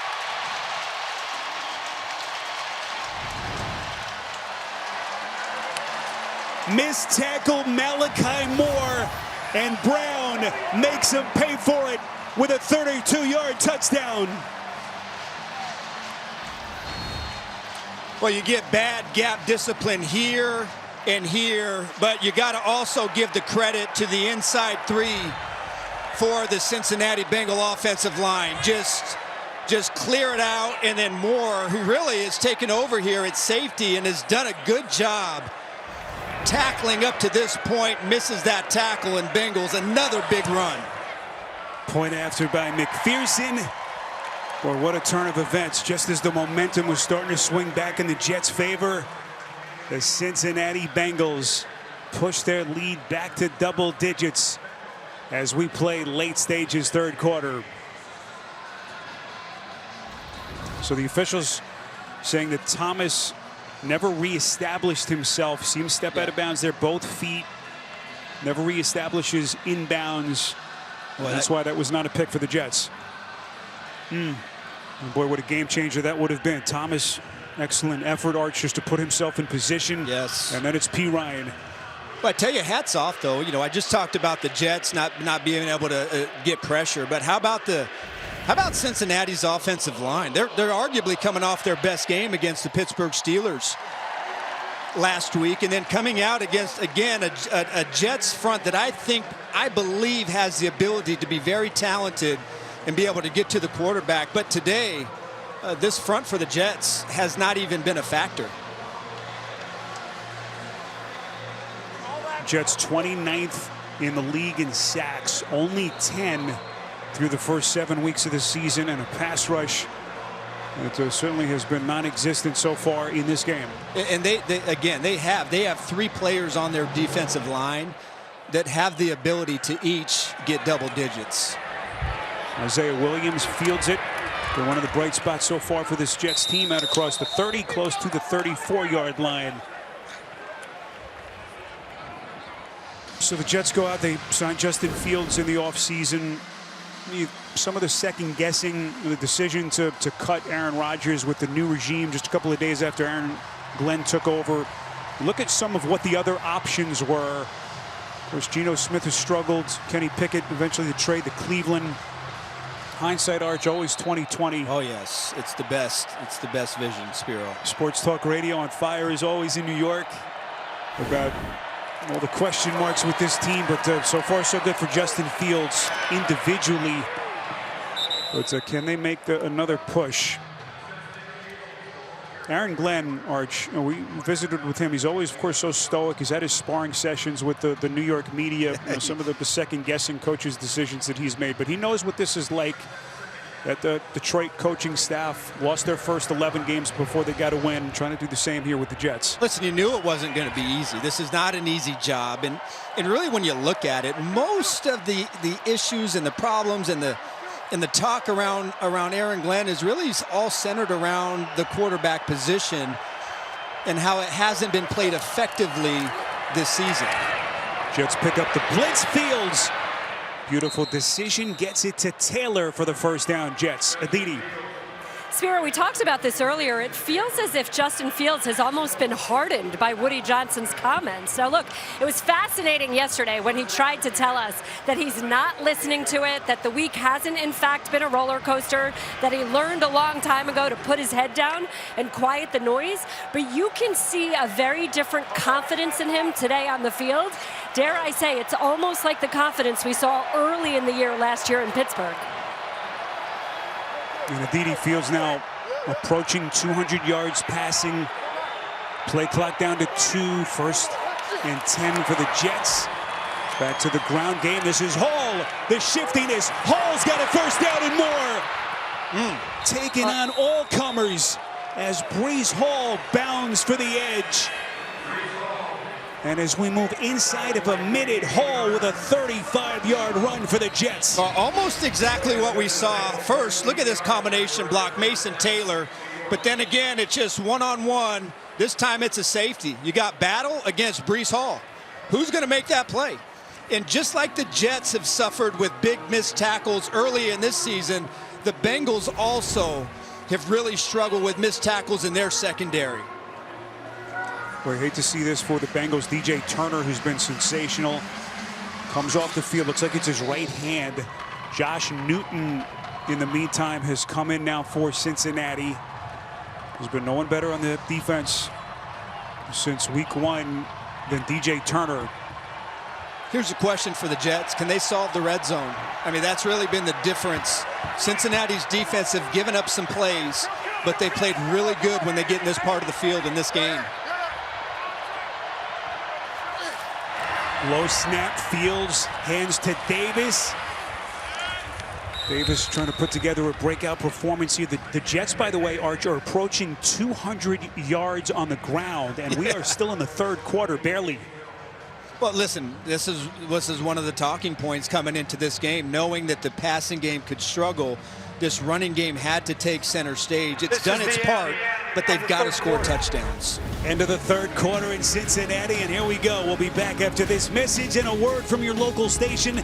You're watching the NFL on CB. Cincinnati, temperatures just under the 60-degree mark. What has been a gorgeous day. There's your score, 31-16. Jets desperately trying to get into the end zone. Remember, you don't have to score here.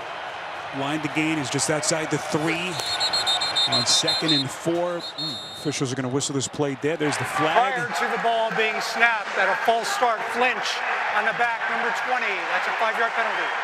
2nd down. Where they get Breece Hall. There have been some costly penalties against the Jets. Arch, that margin for error is so thin for this winless team. Well, that changes it. Breece Hall, you're going to see.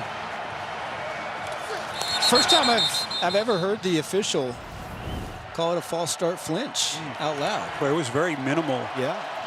Calling it tight. But that hurts. You know, to me, your best chance before that play to get a touchdown was to be able to do it with the run game. Now you got to decide, who do I have that can win one-on-one? Breece Hall trying to get some of it back. He's going to get down to the 5. Remember, don't need a touchdown here. 3rd.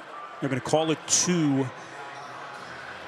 Arch, then a potential decision on a 4th down. If you don't get it, do you go for the points? Do you go for the touchdown? Field goal gets you to win 12. Everything on the mind now of Aaron Glenn that he's thinking about early 4th quarter. I think the fact that you still have almost a full quarter and you're going to be down, you know, possibly 2 possessions does make it a decision. But I also think that your best chance is to use your run game to try to pick up this 1st down. Handoff, Hall. In for the Jets touchdown, and they just keep on coming here in Cincinnati.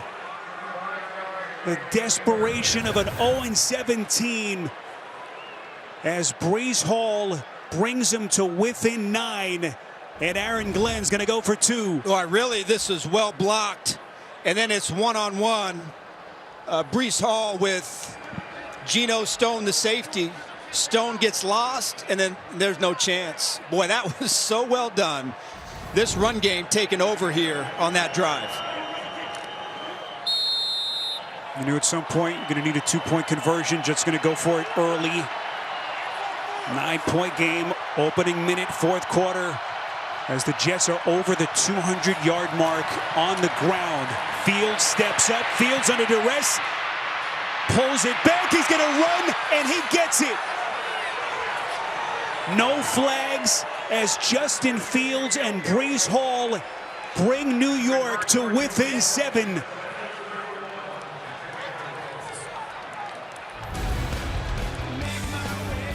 And this Jets offense, this maligned unit that had struggled so massively over the first 7 weeks, they look like a different group. 7-point game on CBS. Sold out Paycor Stadium.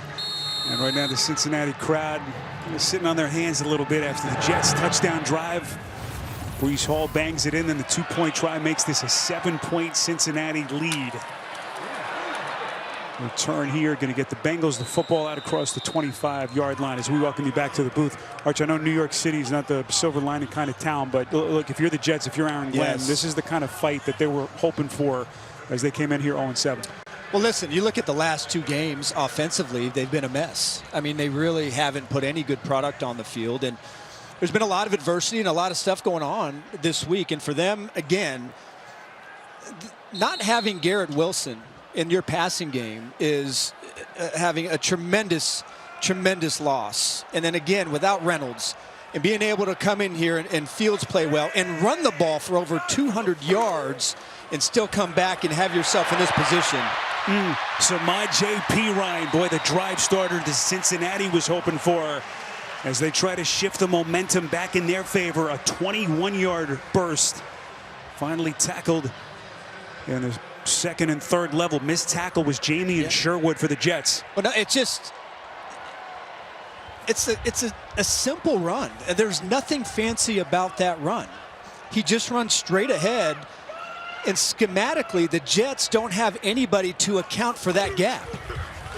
So Pirine now the workhorse. Pirine slips a tackle, and he's going to have another first down for the Bengals as we check in downstairs with Aditi. Spiro, we talked about how last week the Bengals run game finally broke free. We're seeing it again here. I talked to Ted Karras this week, and he said the offensive line said it needed an excess of effort last week. It was blocking hard, straining to the finish. We even saw it in the way that Jamar Chase gave extra effort in the run game.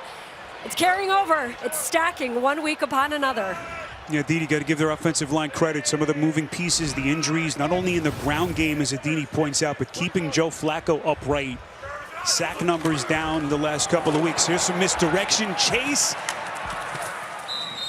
as they try to get him the football in open space. 1 week after his historic performance, the franchise record, 16 catches last week against the Steelers. Yeah, and then you know what? Go out there and give a little extra effort, run blocking, little hurdle. Let's chase him down, try to get our hands on him. All-around effort for Jamar Chase. And he's a guy, Arch, who has such appreciation for the good fortune he's had, the chance to play with Joe Burrow. You know, he looks across the way. I know Garrett Wilson's not playing in this game, but I think all the different quarterback instability players that Wilson has played with. Oh, boy. And here's Chase. Open green grass in front of him. Just lethal with the open terrain.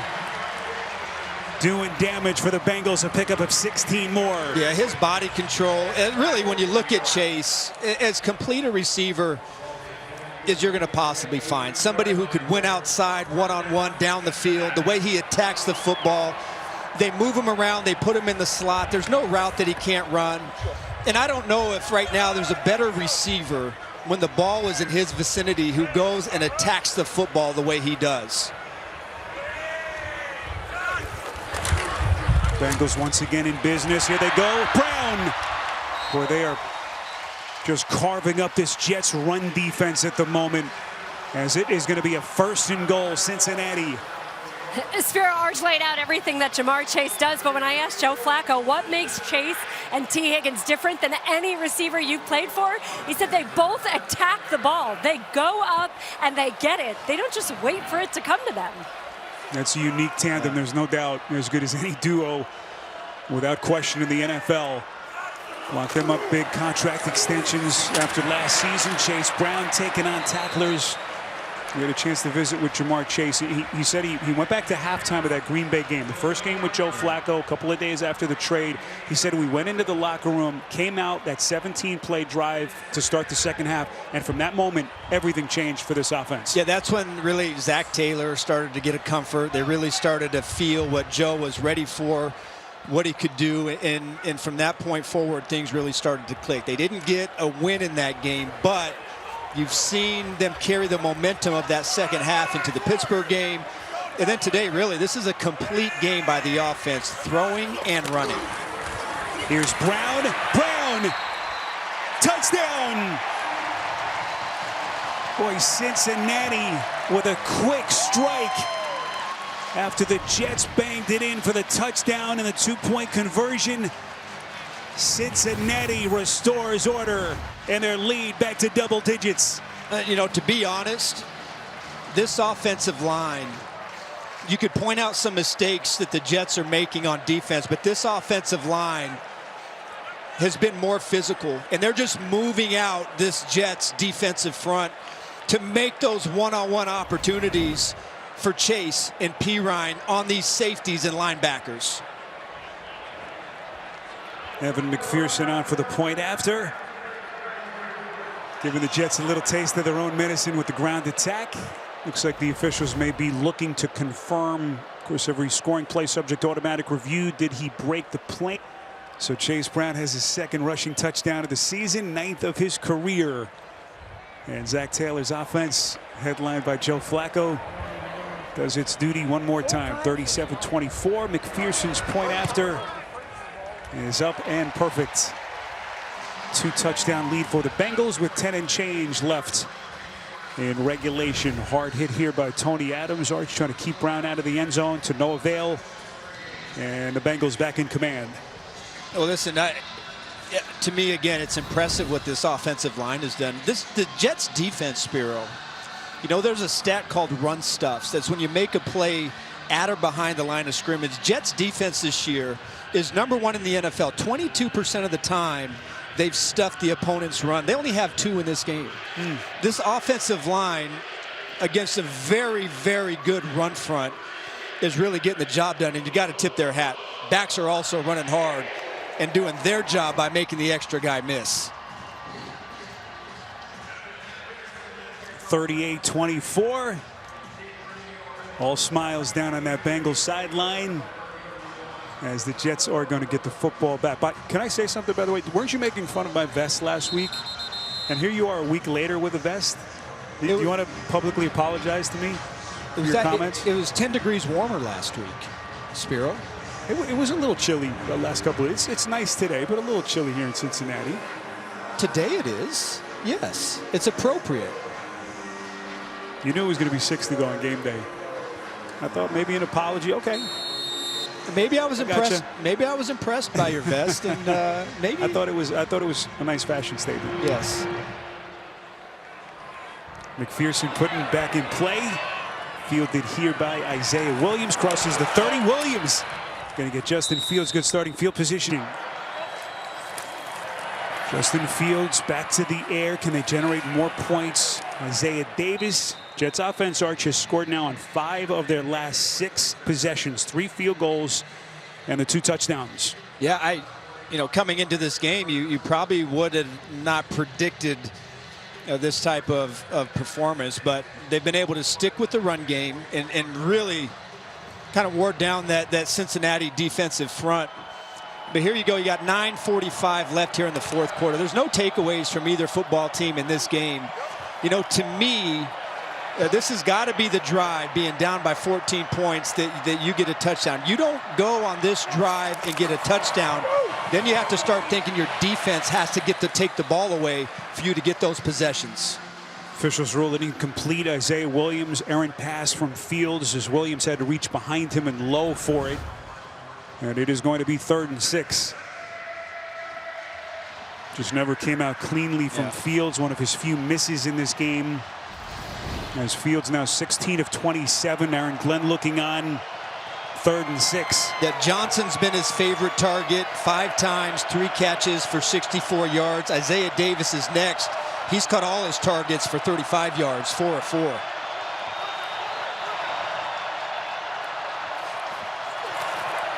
Bengals rush 4. Fields protected. Fields going to run for it. Boy, he has to split 2 defenders, and he takes a hard hit. So Fields picks up 5. Taylor Britt among the tacklers for Cincinnati. Joseph Osai as well. So Fields pays the price. And Aaron Glenn's offense obviously staying on the field here with 9:06 left. Again, if you punt this ball away, especially with the fact that Cincinnati, you haven't really been able to stop their run game here in the 3rd and 4th quarter. If you don't get a score on this drive, then you have to start to rely on your defense and a takeaway to get the proper amount of possessions.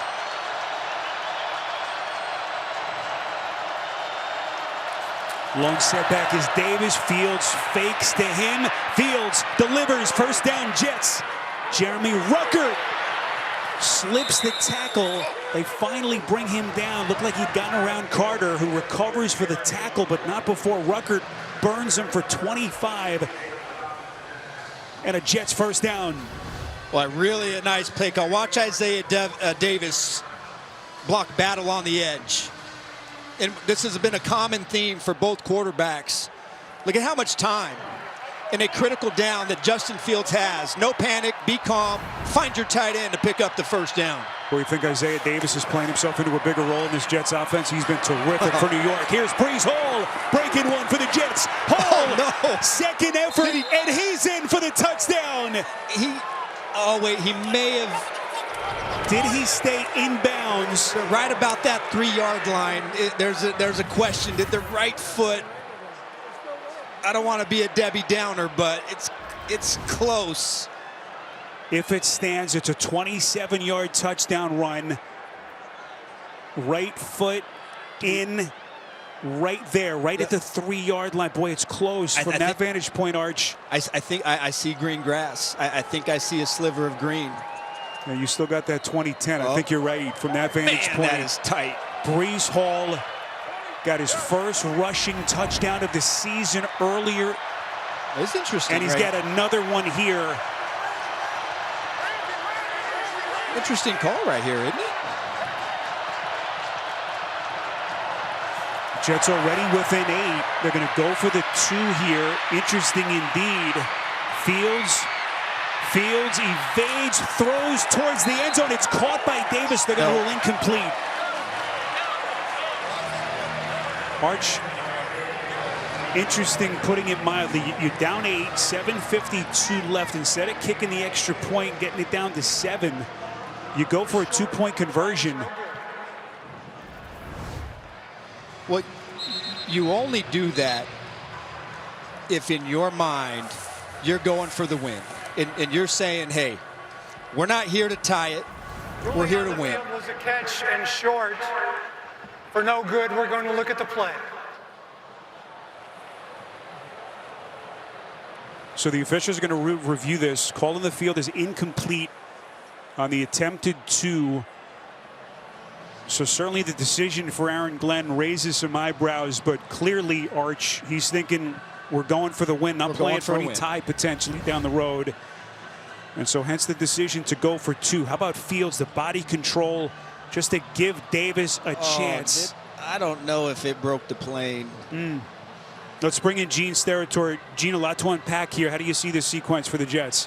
A lot, Spiro, but I think what you really have to look at and remember, only the tip of a football has to break the plane of that goal line. So if you just have a piece of the nose of that football breaking the white of that goal line, technically, officially, you've got a 2-point conversion touchdown. You've got scoring play. And when I'm watching Davis here with this ball, as it goes in and he cradles it, if he's possessed that right away, and I think this is a great angle as we watch this come in. Now just watch the nose of that football right at this point. Look, if he's possessed that football right there and you only have a piece of that football touching the white or breaking the white, you've got to go with a successful 2-point conversion. Gene, yes, go ahead. Gene, I got a question. At what point is, when you're in the air like that, can you determine possession of the football? After reviewing the play, the receiver caught the ball and was beyond the goal line when he caught it. 2-point. It's good. All right, we appreciate Gene all over it. Boy, the decision from Aaron Glenn to go for 2. So the theory behind that is knowing that you have to score again, and the odds and the likelihood of you scoring one out of 2 2-point conversions is higher. You know what I'm saying? So saying that, hey, if we score again, the odds and the statistics say we have a better chance of converting it to then be able to tie the game. So Glenn goes for the 2. They cut it to 6. And we got a brand new game once again here in Cincinnati. 7:52 left. Archie, always look to see what kind of fight a team that's in the position that the Jets are. 0-7, winless after 7 weeks. How do they perform? How do they fight for their head coach, their embattled head coach? How about both teams, the run game here in the fourth quarter coming to life? Return here from Charlie Jones. And the Jets get down the field. Decent kick coverage. And Cincinnati's going to have it from just inside their 30. Reminder to stay tuned for the NFL Today update delivered by Little Caesars, time permitting. JB and the crew from New York will get you all the latest NFL scores and highlights. Well, here's the dilemma that Aaron Glenn and Steve Wilks, the defensive coordinator of the Jets, have. You'd like to say, hey, we're going to load up and play the box. But there's one problem. That's going to put us one-on-one with Chase and Higgins. And as you saw last week, Flacco has no problems. If he sees that one-on-one, especially with press coverage, he's going downtown. And then who's going to win that battle? The money is on the Jets receivers. Well, that's the dilemma. As Chase, Fish is going to rule this incomplete. One of the few misses for Jamar Chase. It'll be 2nd and 10. Let's get an NFL Today update to New York and Adam Shine. Spiro, Arch, it's Dak Prescott of the Dallas Cowboys taking on Bo Nix and the Denver Broncos. Jim, Tony, Tracy coming up 4:25 Eastern Time. That's going to be a show. Back to you. All right, Adam, we will be keeping close tabs on that one. 2nd and 10 Flacco over the middle, up the seam, and it is incomplete. First time we've really called the name of Yoshivash. As Flacco unable to connect, Jarvis Brownlee was with him step for step, and it is going to be 3rd and 10 for the Bengals. Listen, this helps out the New York Jets. You know, they're only down now by 6 points, 7 minutes, 41 seconds on the clock. But now you save them with 2 stoppages of the clock. If they don't get it on their next possession, you are just giving them more and more time to get back into this game. Crowd quiets down for this offense. Flacco from the gun on 3rd and 10, buying himself some time, and they finally get to him. First sack for the Jets today, and it's Will McDonald. Just a massive play for Steve Wilks in this defense. He had to come a long, long way. Will McDonald, all the way from the other side of the field. Look at him wrap around and end up making that play on Flacco. The first sack of the game, and they have gotten 0 pressure on Flacco. And now all of a sudden, this game got interesting. 6-point game as the Jets are going to get it back. Isaiah Williams off a bouncer, crosses the 30. Williams, boy, nifty returning in this game from Isaiah Williams. 18 on the return after the 56-yard punt by Rico. And finally tackled on the play by Taj Brooks. And we got a brand new game here in Cincinnati. 1st down Jets. An excellent starting field position from their 42. Well, listen, just because they went down on that last possession, which I thought was critical for them getting back in this game, and got 7 points, now you're sitting in a really good spot. 6 minutes, 50 seconds left, and your run game has started to come alive. The Bengals seemingly haven't had an answer for you running the football in this second half. Play action from Fields. Fields going to take a shot, and he delivers a strike up the sideline to Arian Smith. And another monster throw from Fields, a pickup of 23.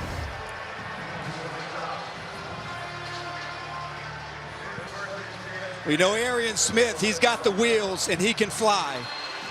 And when you got speed like that, it's not always do you just run the go route, but do you have the threat of running by a defensive back?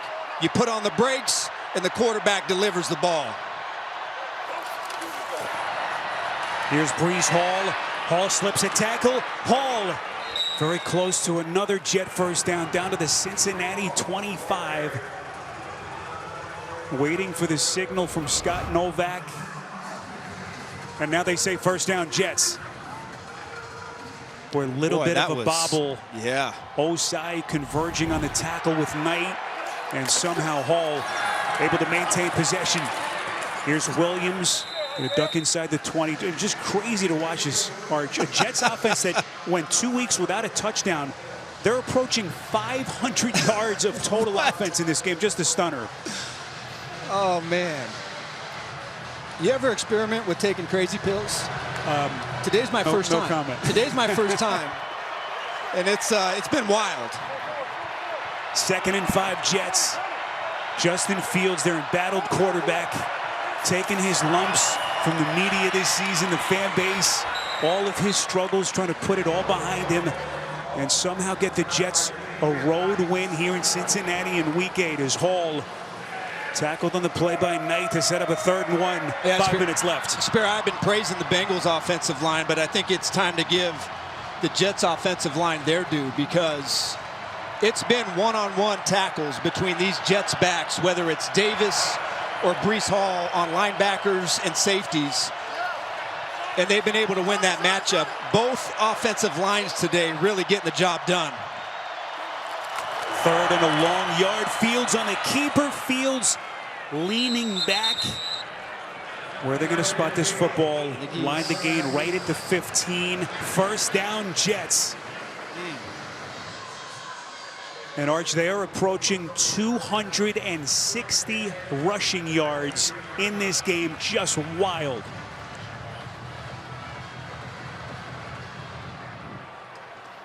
Clock running, 4 and change. Both coaches thinking about the timeout situation. Certainly if you're Zach Taylor here, Jets trying to run that thing as much as they can. 6-point Cincinnati lead. Fresh set of downs for the Jets. Fields from the gun. Operating. Over the middle. Completes. It's Davis again. Tackled by Logan Wilson. It's a pickup of 9. Second and short. Clock running. 3:34 left. I'm sure many people around the NFL that predicted this kind of outcome in this game. 6-point lead for Cincinnati. This resurging team with their new quarterback, Joe Flacco, came in red hot, riding high from a confidence standpoint after their Thursday night win against Pittsburgh last week, getting everything they can handle from the winless Jets. Davis going to lose a yard.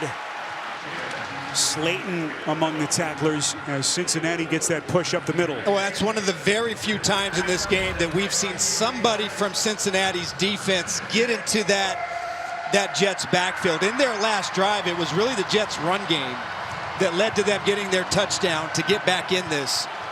Now, this season, Spiro, Cincinnati's red zone defense has not been very good. Today, they've been pretty good.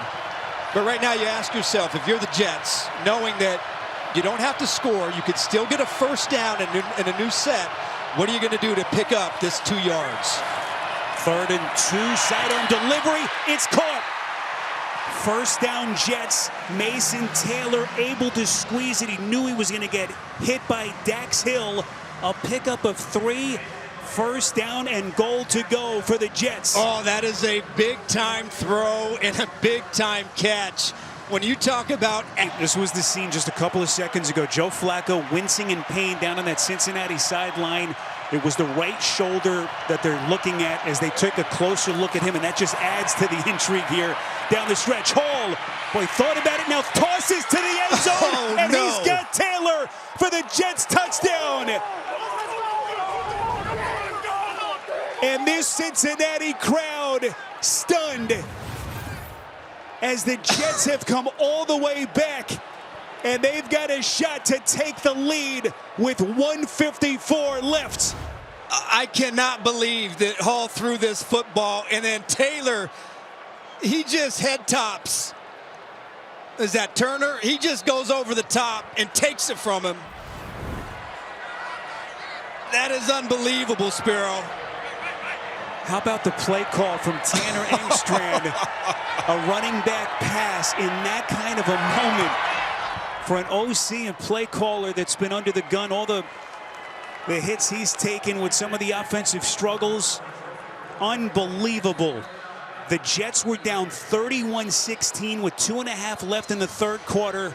Cincinnati looked like they were in really good shape. Suddenly you're down a point, and your starting quarterback, Arch, is in the locker room. This is incredible. Watch Breece Hall, because Turner, number 20, he does a pretty good job here, but his back is to the runner. He sees Taylor. But boy, what a job from Taylor to take it away. And now it's not Flacco, it's Jake Browning, who has to come in here and try to save the day for the Cincinnati Bengals. How quickly can the Bengals now psychologically turn the page? Here comes Joe Flacco, like Willis Reed coming out of the locker room here for the Bengals as he quickly trots towards the sideline. All eyes on him as everyone sets up here for the kickoff. Looks like they're going to get him his helmet. Looks like Flacco's okay. Man, this is just crazy. 39-38 Jets trying to get their first win of the season. The desperation that they're playing with today. This is Charlie Jones out across the 20. Jones to the 24. And here we go with 1:48 left. Joe Cool, how many times has he been in this position in his career? But how about the New York Jets trying to get their first one of the season? Boy, what can you say? And they've done it really in all phases. But it's that run game, Spiro. Breece Hall, 18 attempts, 133 yards. Isaiah Davis with a long 50-yard run that really got that party started. And then Hall does it with the touchdown pass to his tight end, Taylor. Unbelievable second half. Cincinnati begins the drive. They got all 3 timeouts left. Jamar Chase, the completion from Flacco. So you got plenty of clock. Joe Cool has been in this position 1,000,000 times in his career as we approach 90 seconds. And listen, you certainly, there's a few factors here. Obviously, you want to be in position to kick the field goal, but you also have to make sure that, you know, offenses these days only need about 30 seconds. Chase Brown's trying to spring one, gets into the second level. And Arch just adding to the importance of this game. Cincinnati trying to get themselves back in the conversation in the AFC North. This is one that you can't afford to miss. Well, it's a huge game because as high as the vibe has been here for Cincinnati coming out of that Thursday night game, you know, after pretty much being almost a lost season, all the optimism and enthusiasm and everything that Flacco's done for this offense and this team, well, this is one that you can't afford to drop if you're the Bengals. Flacco up the seam. That one deflected in the air. My goodness, nearly picked. Yoshivas was the intended target. Jamie Sherwood. Boy, that's a had great a chance. Boy, Jamie Sherwood just, I believe, number 44 gets his right hand right there. Back is to the football, gets his hand in there, and boy, that is a great job by Sherwood. That's a tight window throw from Flacco, but Sherwood really is the one that made that happen. Cincinnati needs about 18 yards, maybe 17 to get into the field goal range of McPherson. So now you have to call a timeout. Zach Taylor will take one here down to 37 seconds. As he looks down at that play sheet, 3rd down coming up for the Bengals. And just agony for these fans that thought this one was in the win column just a couple of minutes ago. Reminder to stay tuned. The NFL Today update delivered by Little Caesars. Time permitting, JB and the crew standing by. Get you all the scores and highlights to your heart's content. 39 Arch, 37 seconds with 2 timeouts. Boy, how about Aaron Glenn going for that 2-point conversion on their first touchdown and then challenging it after it was ruled. All the decisions to try to put his team in a position to get one here. Flacco from the gun. Here they come. Flacco again under duress. Just has to throw it up and out of bounds. It was Jermaine Johnson. They dial up the perfect pressure to throw the timing of that play off for Flacco. Well, here you go. This is, you know, for all intents and purposes, this could be a season-defining, you know, win or loss here for Cincinnati. And, you know, Chase has been kind of quiet here in the second half. Had a really good first half. Had a lot of targets in that first half, but the Jets have really done a nice job of taking him out of the game. Right now, Chase, by himself, isolated at the bottom of the screen. There's no doubt that the Jets will have safety help. Day comes down to this for the Bengals. 4th and 9. Flacco protected. Flacco's pass incomplete. And the Jets are going to do it here in Cincinnati. Yoshivas, the intended target. Jarvis Brownlee was right there for the Jets.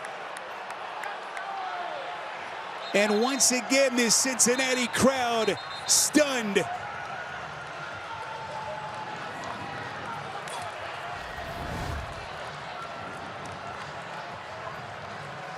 Well, this starts on the 3rd down, and Jermaine Johnson is going to wrap inside, and he's going to get the pressure. And so Flacco just tries to get rid of this football, just throw it away, nowhere to go with the football. And now that's going to force a big 4th down, and you've got to be one-on-one. The attention is on Chase and Higgins. Brownlee knows he's going to be the one to make a play, and you can't cover Yoshivas any better than that. Aaron Glenn, everything him and his staff have had to contend with, the questions, those sparring sessions with the New York media. This is his moment. They finally get one. Guy who's been in this position before. His previous years with Detroit, that 21 Lions team. All the losses piling up before they tasted victory. Hoping for similar fortunes with the New York Jets